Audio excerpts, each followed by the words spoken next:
Talkshow hari ini. Selamat pagi Pak Arius, apa kabar? Iya, selamat pagi Mas Firman, baik-baik kabarnya. Baik-baik ya. Iya. Ini hari ini kena macet Pak ya? Kena macet tadi di daerah Sarinah ya? Di daerah Sarinah? Di daerah Sarinah, mulai dari Balai Kota. Oke, Iya, itu pengalihan arus bukan? Iya, karena yang kayu tangan kan ditutup total. Oke. Iya, untuk pembangunan seperti Malioboro itu kan. Gitu. Jadi akhirnya dari arah Balai Kota kan cukup macet. Gitu. Oke. Iya. Jadi memang hari ini banyak wilayah yang macet Kaunus Lagres ya. Jadi buat Anda yang sekarang mau jalan ke Malang atau sekarang udah ada di Malang Raya gitu ya. Iya. Kalau masuk ke kota harus melihat map juga. Iya. Ya, biar tahu nih, yang merah pasti macet nih ya. Tapi kalau tidak terbiasa juga bakal bingung sih. Iya. Oke, Pak Arius, kita hari ini bakal ngebahas apa nih? Kita akan bahas salah satu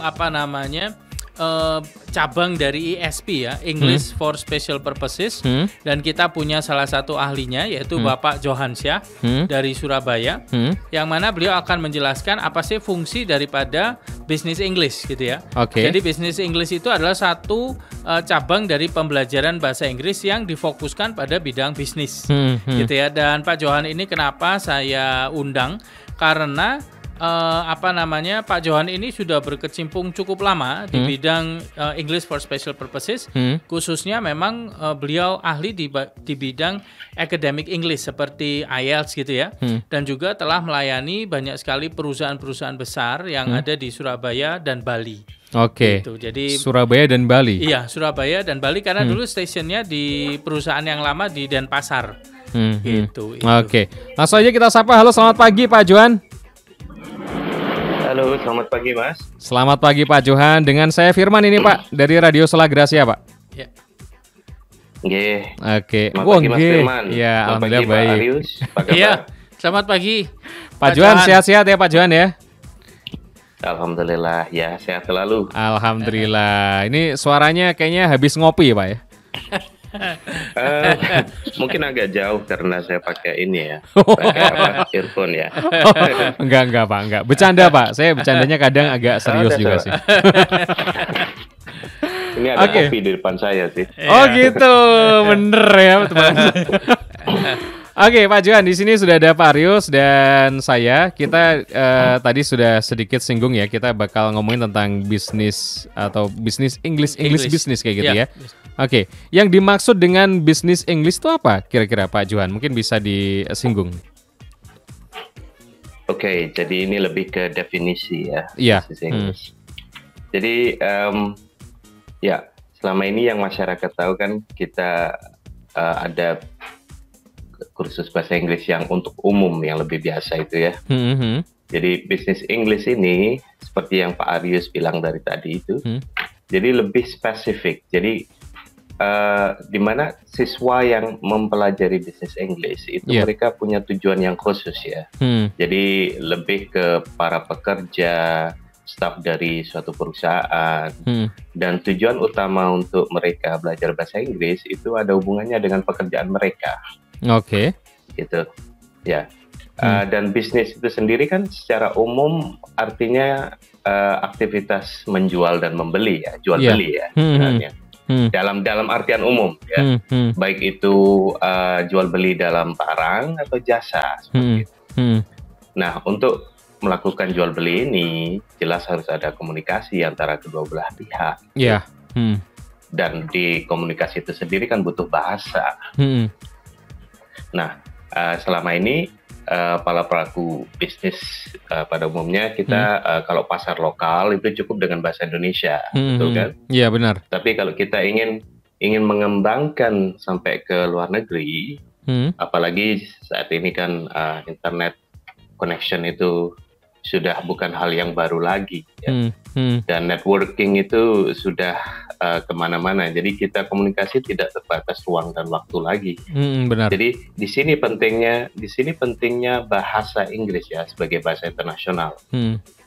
Jadi untuk berkomunikasi dengan masyarakat luas secara global, jadi pelaku bisnis dari negara lain, meskipun mereka bukan orang Inggris,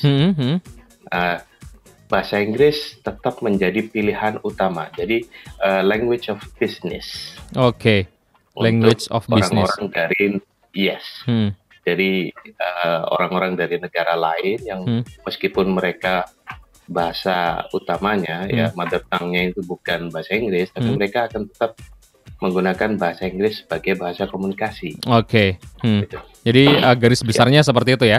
Nah, ke Pak Arius nih, bisa nggak sih Pak Arius kalau misalnya ini sudah punya perusahaan besar gitu ya, tapi pemiliknya nggak bisa bahasa Inggris gitu. Bisa nggak sih diwakilkan oleh stafnya untuk berbisnis ke luar negeri gitu? Iya. Atau rawan kecurangan? Gimana kira-kira? Kalau saya melihatnya karena pemilik bisnis ini sebetulnya harus tahu semuanya gitu ya. Jadi paling tidak menurut saya ada satu keharusan bagi pemilik perusahaan pada saat ini untuk memiliki kemampuan juga berbahasa Inggris gitu ya. Yang mana kalau untuk staff itu adalah satu keharusan gitu ya. Mungkin pemilik bisnis itu tidak perlu secanggih staffnya. Tetapi dalam kurun waktu yang berjalan dia juga harus meningkatkan kemampuan bahasa Inggrisnya juga. Kenapa? Karena sebagai seorang pemilik bisnis pasti mereka memiliki perhatian-perhatian yang khusus yang mungkin belum dipahami oleh para staf. Nah, arus informasi itu semuanya di dalam bahasa Inggris. Kalau kita ingin melihat skop internasional. Nah, kalau ketergantungan kita sama staf itu terlalu besar, maka kecepatan kita untuk mendapatkan informasi pasti ditentukan dengan staf tersebut kan gitu. Itulah mengapa saya biasanya justru mengatakan para pemilik perusahaan itu yang mungkin tadinya tidak merasa perlu untuk mengetahui bahasa Inggris, tapi untuk saat ini agar mereka bisa bertahan hidup gitu ya, bisa meneruskan eksistensinya, mereka mau tidak mau harus memahami bahasa Inggris atau paling tidak pada core orang-orang terpenting mereka. Kalau itu perusahaan keluarga, maka adalah satu keharusan bagi generasi kedua dan ketiga itu untuk memiliki bahasa internasional ini. Jadi pentingnya seperti itu kawan Selagracia gitu ya. Nah, Pak Johan ini artinya sebagai konsultan juga ya? Konsultan untuk education, dan bisnis. Mungkin menambahi dari apa yang dijelaskan oleh Pak Arius. Saya punya contoh konkretnya ini. Gimana Pak Arius bilang bahwa meskipun atasan, ada banyak-banyak stafnya yang bisa mewakili bisnis. Tapi atasan juga harus paling tidak sedikit banyak mengetahui bahasa Inggris ya. Saya ada contoh bagus. Nah, saat ini saya memberikan one-to-one business English ESP pada seorang yang levelnya sudah operation manager dia.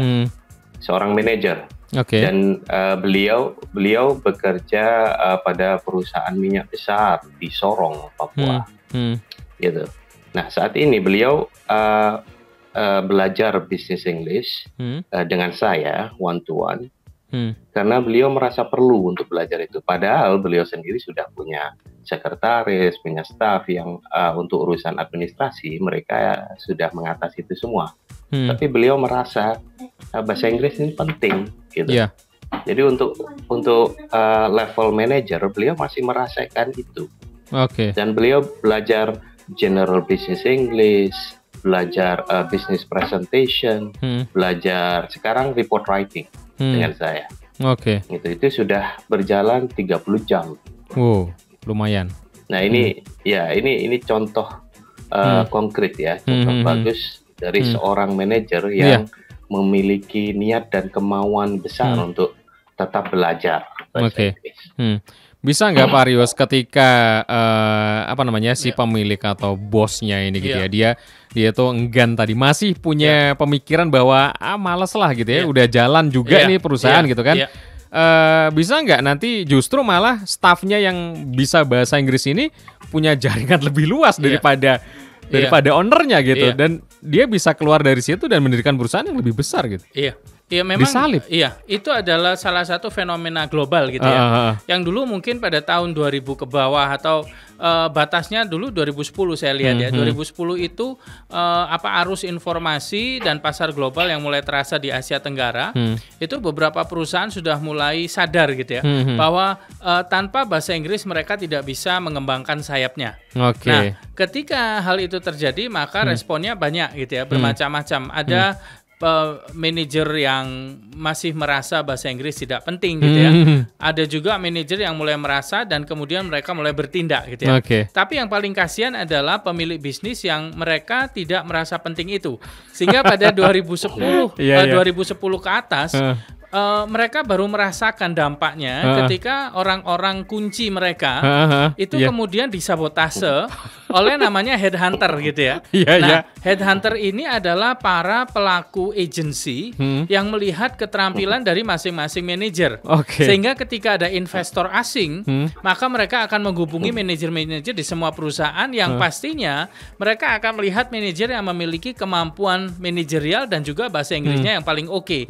Karena di pasar global ini kan investor bisa masuk ke Indonesia kemanapun mereka suka, atau juga mereka bisa mengembangkan sayap mereka sendiri untuk mencapai luar negeri. Nah, ketika hal itu terjadi, maka saya melihat begitu banyaknya para pemilik bisnis yang stres. Dan mereka tertinggal karena sebagian daripada organ tubuh mereka kan secara otomatis teramputasi gitu ya. Karena itu waktu Pak Johan kemarin berbicara, ini sebetulnya Pak Johan ini kan sudah saya booking lama gitu ya. Kemudian saya bilang sama Pak Johan, kira-kira Pak Johan mau menampilkan apa, dan ada beberapa topik yang akan disampaikan Pak Johan yang sebetulnya ditunggu sekolah-sekolah di Malang. Salah satunya adalah English for Young Learners gitu ya. Jadi bahasa Inggris untuk anak-anak kecil, yang mana sekolah di Malang sekarang sangat membutuhkan ini. Mungkin Pak Johan akan kita datangkan lagi gitu ya. Cuman yang saya tertarik adalah Pak Johan mengatakan pada saat ini yang dibutuhkan adalah bisnis English gitu ya. Kenapa ya? Karena banyaknya perusahaan yang masih belum sadar gitu ya. Karena itu melalui forum ini juga saya menggugah gitu ya para pemirsa pendengar Sola Gracia di seluruh Indonesia untuk mendengar dan nantinya bisa menghubungi Sola Gracia untuk mendapatkan layanan dari Pak Johan itu. Karena beliau internationally standardized, kemudian yang tadi saya katakan sudah berpengalaman melayani banyak sekali perusahaan di dalam hal mengimprove quality daripada human resources mereka. Nah, Pak Johan, apa yang bisa dilakukan ya oleh bisnis English sendiri? Yang dilakukan oleh bisnis English atau company-nya? Mungkin ya company-nya dan juga ya orang-orangnya juga di situ ya. Gimana? Kalau untuk bisnis English sendiri, untuk skills yang didapatkan oleh para staff itu kan sudah jelas Mas ya. Karena kalau language itu untuk communication, tapi di sini kan bisa lebih spesifik. Communication itu bisa berarti negotiation, ya kan, presentation, ada correspondence ya dalam written language ya. Kita menulis, ada report writing, bahasanya meeting, itu bisa bermacam-macam bentuk komunikasi. Jadi dalam bisnis sendiri melibatkan berbagai macam fungsi. Kan? Ada staff yang untuk administrasi, bagian correspondence, ada yang memang tugasnya untuk menego dari calon customers, jadi macam-macam. Jadi bisnis English fungsinya apa yang bisa dilakukan kan seperti itu. Tapi yang paling penting sebenarnya bagaimana para pelaku bisnis di sini, jadi company-nya ya, perusahaannya bisa memaksimalkan business English training. Jadi sebenarnya saya sudah siap dengan memberikan beberapa tips untuk itu sebenarnya. Oke. Nah, itu kan artinya dibilang nggak penting, nggak mungkin ya Pak ya. Apalagi dengan kemajuan zaman yang seperti saat ini gitu ya. Semua orang sudah pegang yang namanya teknologi gitu ya. Justru anak-anak muda yang sekarang dikatakan generasi milenial, tapi mereka menguasai teknologi, mereka yang melaju pesat gitu. Bahkan punya perusahaan lama yang masih kolot dengan bulpennya, mencatat semuanya dengan buku gitu ya. Itu justru malah ketinggalan semakin jauh seperti itu. Perlu nggak mereka ini untuk rekrutmen dengan cara yang beda, orang yang benar-benar ngerti bahasa Inggris, ngerti teknologi, atau mungkin justru dia belajar sendiri kira-kira, Pak Johan, gimana?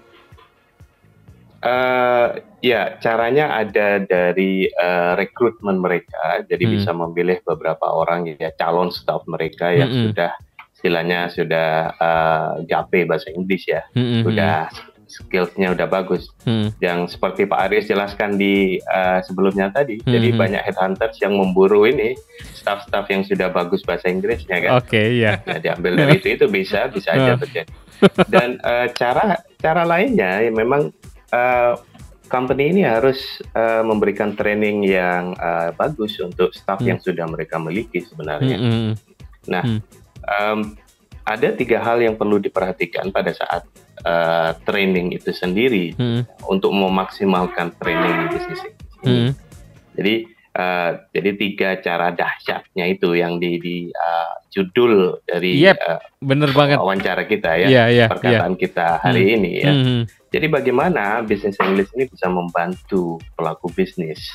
Jadi yang pertama adalah pada saat pre-training ya, Jadi sebelum dilakukannya training itu, dan pada saat yang kedua pada saat dilakukan training, dan yang ketiga jelas pada saat setelah training, jadi post training. Jadi ada beberapa hal yang perlu diperhatikan oleh para pelaku bisnis ini, para company ini.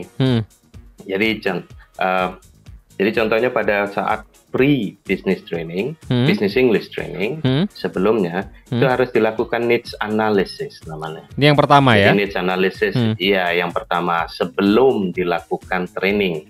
Jadi perusahaan melihat dulu kebutuhan dari staffnya itu apa. Jadi siapa yang akan di training ya, siapa yang akan partisipasi dalam trainingnya. Jadi apa tugas-tugas mereka. Ya. Nah, dari sini kan bisa dilihat sebenarnya apa konteks bisnis English yang mereka butuhkan staff-staff ini. Ya. Dan juga perlu diperhatikan bahwa apakah staff ini juga menginginkan trainingnya. Nah, ini yang kadang ya perusahaan ingin memberikan training pada staffnya, tapi staffnya sendiri tidak mau kadang. Ya, atau malas-malasan. Nggak maksimal artinya ya?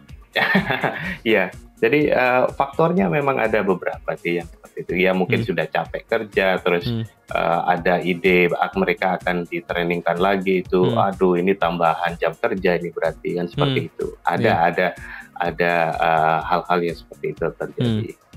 Dan juga perusahaan harus memperhatikan budgetnya, timingnya, dan logistik, Mas. Kita bilang itu logistik. Di sini tempat untuk training, equipment, dan mungkin berpikir transport untuk gurunya kalau memang training ini dilakukan di in-company ya, in-house company training ya. Di perusahaan. Jadi harus itu memikirkan ya logistiknya itu dipertimbangkan juga.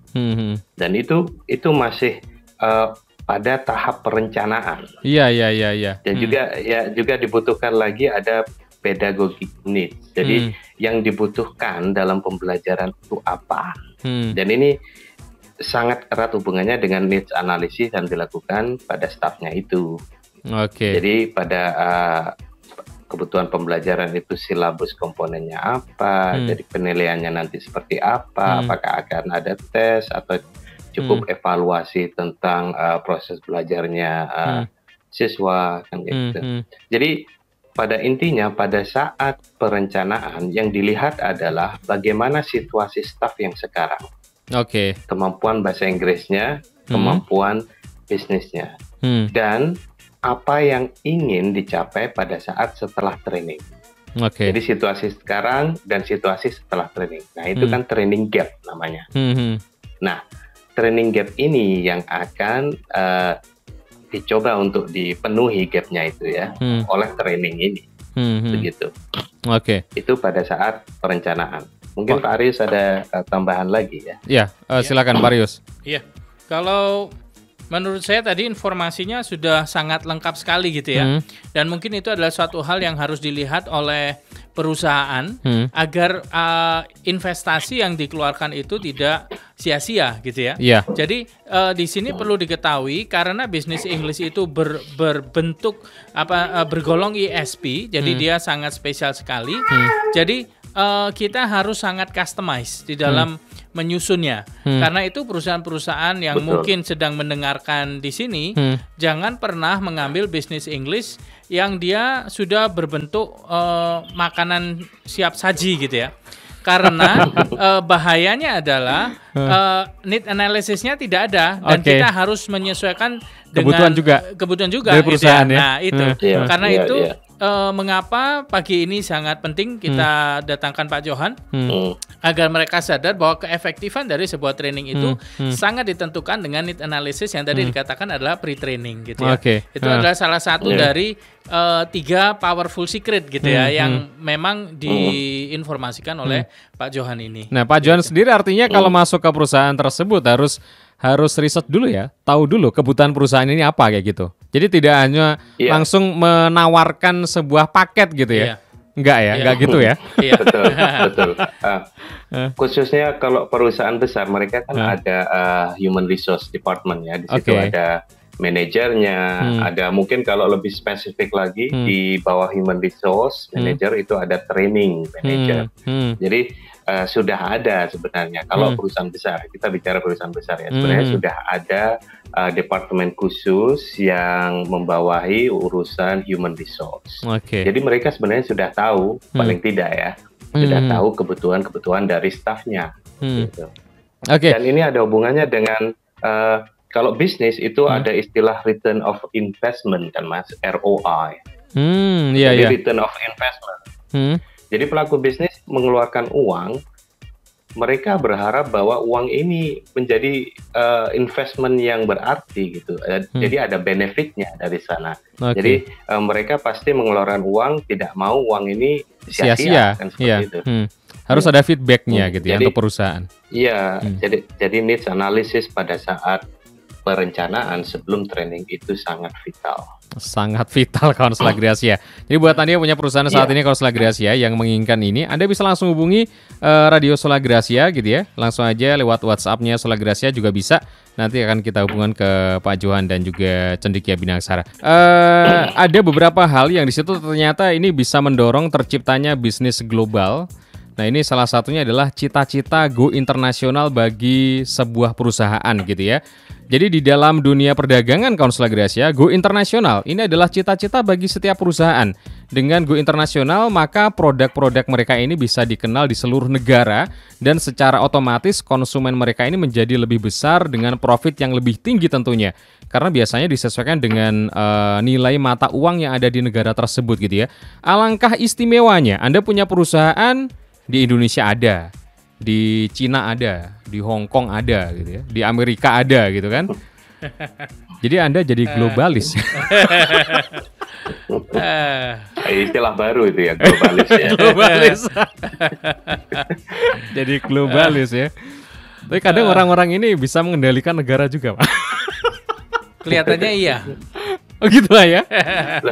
Bukankah Donald Trump dari mulai dari bisnis kan? Iya. Oh iya Pak, benar. Iya.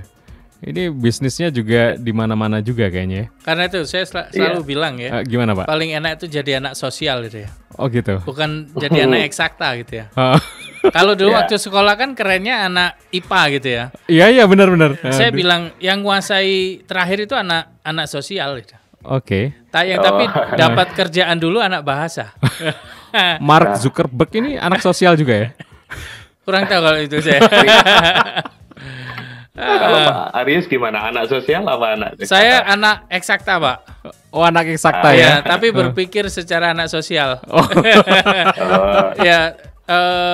Teman-teman saya yang eksakta ya ada yang jadi dokter gitu ya.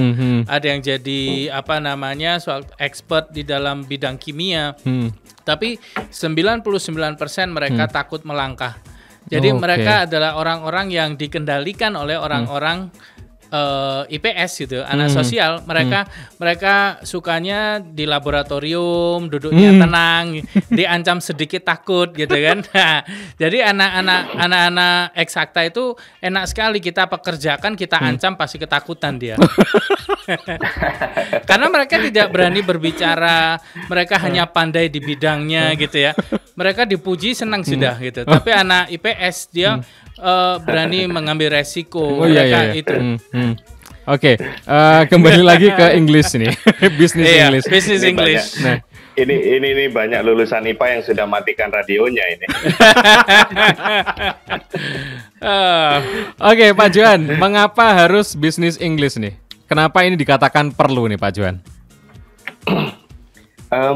Sedikit banyak sudah kita bahas ya, mengapa itu perlu. Jadi, apakah kita perlu lebih mendetailkan ya? Jadi begini, lebih baik kita membahas tentang bagaimana ya. Kita lanjutkan lagi aja tentang tiga cara itu tadi. Powerful ways in how. Itu, saya rasa itu lebih penting karena kalau apa pentingnya bahasa Inggris itu saya rasa masyarakat umum sudah mengerti ya. Jadi tapi bagaimana mengoptimalkan training bahasa Inggris ini untuk keuntungan mereka itu yang belum banyak diketahui kan. Iya. Nah, jadi dari tadi kan saya sudah menjelaskan sedikit tentang perencanaan ya, dari tahap perencanaan itu yang pertama. Masih ada 2 tahap lagi kan.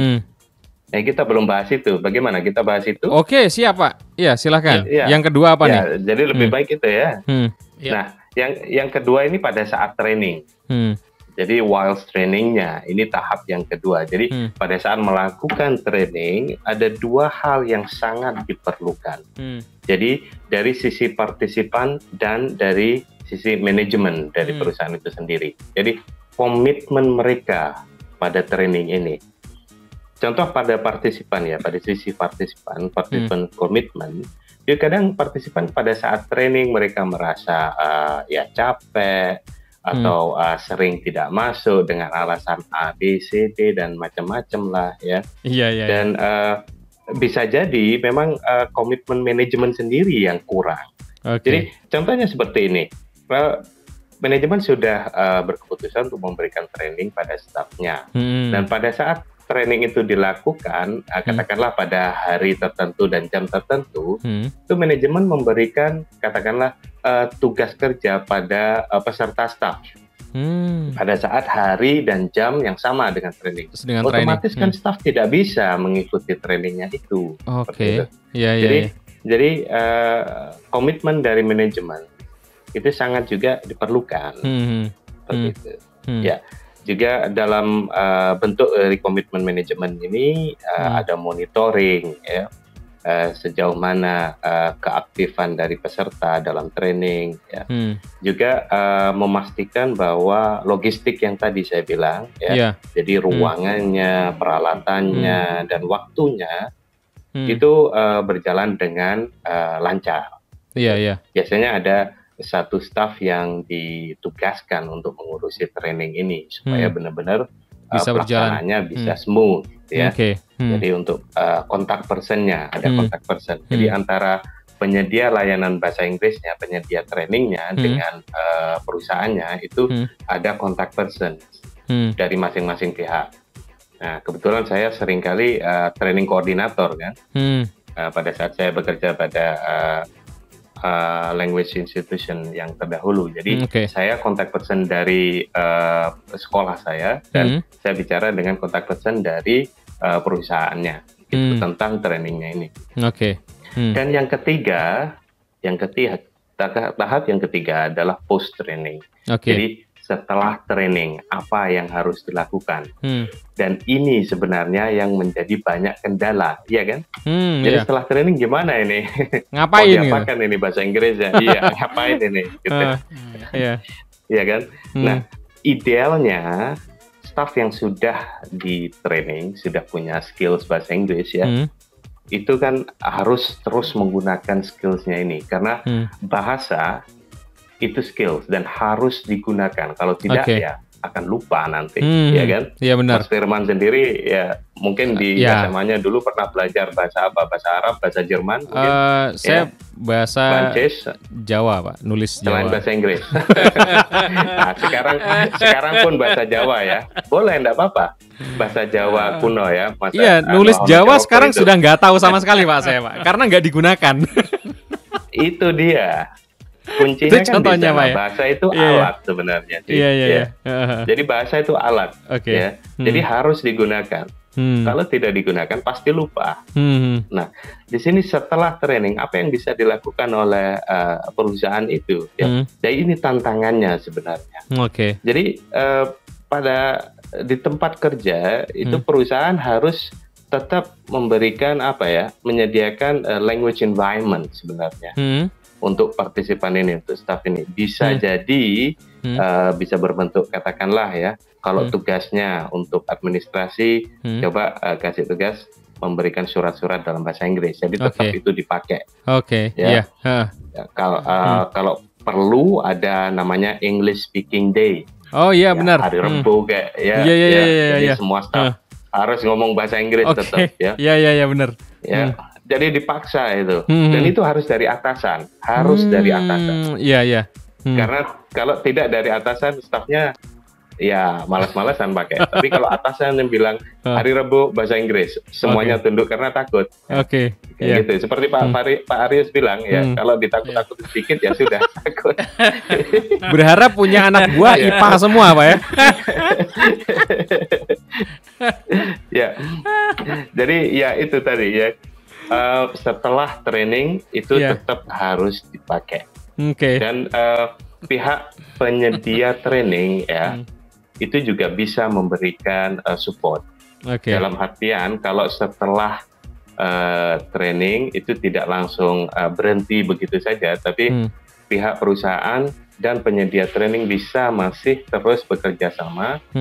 Pihak perusahaan bisa minta pada penyedia training untuk menyediakan semacam follow up ya.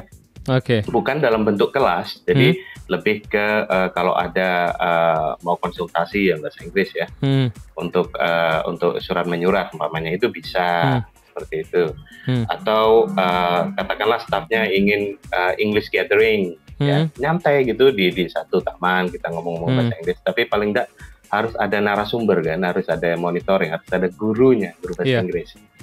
Kalau nggak ada gurunya, jadi ngomong ngalor ngidul nanti. Ngawur Pak biasanya Pak ya. Ngawur nanti ya. Jadi harus tetap ada juru kuncinya itu. Betul. Yang ngawasin. Ada bahasa Inggris ya, guru bahasa Inggris ya. Yang monitoring lah, yang dan memberikan guidance di situ. Jadi 3 hal itu. Jadi tahap perencanaan yang pertama, yang kedua pada tahap pelaksanaan training, ya, dan yang ketiga adalah pada saat tahapan setelah training. Itu yang harus diperhatikan. Ya. Jadi perencanaan tadi terkait masalah budgeting gitu ya. Ini ada nggak budget untuk mentrain dari anak buahnya? Terus logistiknya nanti persiapannya kayak gimana? Harus mateng banget. Di perencanaan pun mungkin bisa memikirkan nanti goals-nya. Ini anak mau tak apain gitu. Ya nggak sih? Itu bisa direncanakan dari awal juga, bener nggak? Jadi supaya nanti mungkin Pak Aris ya. Nanti setelah ini training selesai, supaya tidak ada space yang terlalu panjang gitu, mendiamkan anak-anak yang sudah selesai training. Jadi artinya setelah nanti training selesai, di perencanaan awal seharusnya kan sudah ada pemikiran Pak, pakai itu. Gimana? Iya, memang benar sekali ya. Jadi apa yang saya suka dari Pak Johan itu, Pak Johan itu adalah orang textbook yang dia muncul dalam bentuk praktikal gitu ya. Jadi kalau saya nggak perlu baca buku gitu. Saya ngomong sama Pak Johan setengah jam, saya sudah dapat bukunya gitu. Iya. Jadi yang dijelaskan oleh Pak Johan itu adalah inti daripada pembelajaran ISP. Salah satunya adalah business English gitu ya. Nah, apa yang dikatakan Pak Johan tadi sangat benar dan itu sering dilanggar oleh banyak kursusan dan juga perusahaan dan kampus gitu ya. Nah, yang saya tadi sangat senang adalah komitmen daripada perusahaan. Ya. Seringkali bukan hanya perusahaan, di sini kampus juga gitu ya, memaksa dosennya untuk bisa berbahasa Inggris, meningkatkan kemampuan bahasa Inggrisnya, tetapi di lain pihak mereka tidak memberikan satu komitmen kepada pihak dosen ini, baik secara finansial terkadang ataupun juga sekarang berdasarkan jam gitu ya.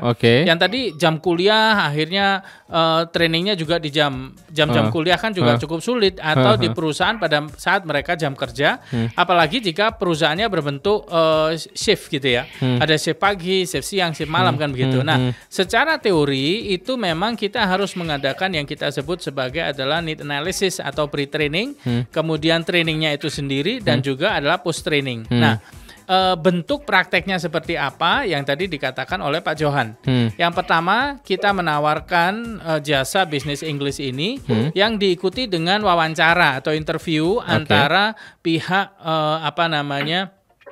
training agency-nya dengan pihak perusahaan yang dalam hal ini HRD-nya gitu ya. Kita ingin tahu kebutuhannya seperti apa, kemudian yang diharapkan seperti apa, itu kita rumuskan dalam sebuah program gitu ya. Nah, setelah itu selesai, maka kita akan melakukan trainingnya dengan pemantauan secara ketat, baik dari training agency-nya maupun juga dari pihak perusahaan. Nah, setelah itu yang paling penting tadi adalah post training, dan selama ini yang saya lihat gitu ya, kursusan tidak ada yang melakukan post training, kursusan tidak ada yang melakukan pre training juga. Jadi kelihatannya mereka hanya menawarkan satu jasa paket gitu ya, terus dilakukan, kemudian perusahaannya juga senang, kemudian selesai gitu ya. Tapi sebetulnya itu adalah satu hal yang sangat membahayakan gitu ya. Nah, biasanya ini terjadi pada instansi yang berbentuk formalitas gitu, agar itu muncul trainingnya, di training ala kadarnya. Nah, Pak Johan ini bukan orang seperti itu gitu ya, agar budgetnya keluar gitu ya. Kalau bermain dengan kesungguhan gitu ya. Pak Johan adalah orang yang sangat tepat karena beliau orangnya sangat terstruktur gitu ya. Dan yang dikatakan tadi bagaimana biar tidak terjadi gap setelah training. Nah, itu yang tadi dikatakan bukan berbentuk kelas, tapi dia bentuknya muncul sebagai manifestasi kelas yang sangat praktikal, mungkin omong-omong atau bentuk presentasi yang memang itu adalah assignment dari perusahaan itu sendiri, gitu. Nah, Kansela Gracia, kalau Anda menginginkan dan tertarik tentang bisnis English ini, Anda bisa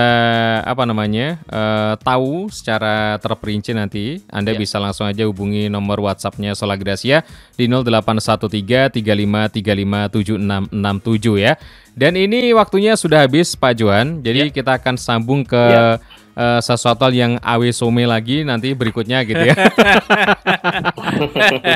Mungkin gini, nanti bisa mendatangkan salah satu perusahaan. Yang mungkin Pak Johan lagi training di situ, bisa ngobrol bareng gitu ya. Kayaknya bakal seru juga itu. Dan inspirasinya bakal lebih menarik lagi. Terima kasih Pak Johan, selamat pagi. Diteruskan ngopinya atau ngetehnya. Jangan lupa sarapan juga. Pak Arius. Terima kasih banyak. Pak Johan. Terima kasih sekali. Assalamualaikum. Dan waktu. Waalaikumsalam. Terima kasih juga Pak Arius sudah datang ke studio Sola Gracia FM. Minggu depan masih ada atau jeda? Minggu depan masih ada. Masih ada ya? Nanti dengan topik yang lain tentunya yang lebih menarik Sola Gracia. Kita bertiga, kita berdua juga pamit. 982 Sola Gracia FM, hits musik terbaik. Talkshow hari ini.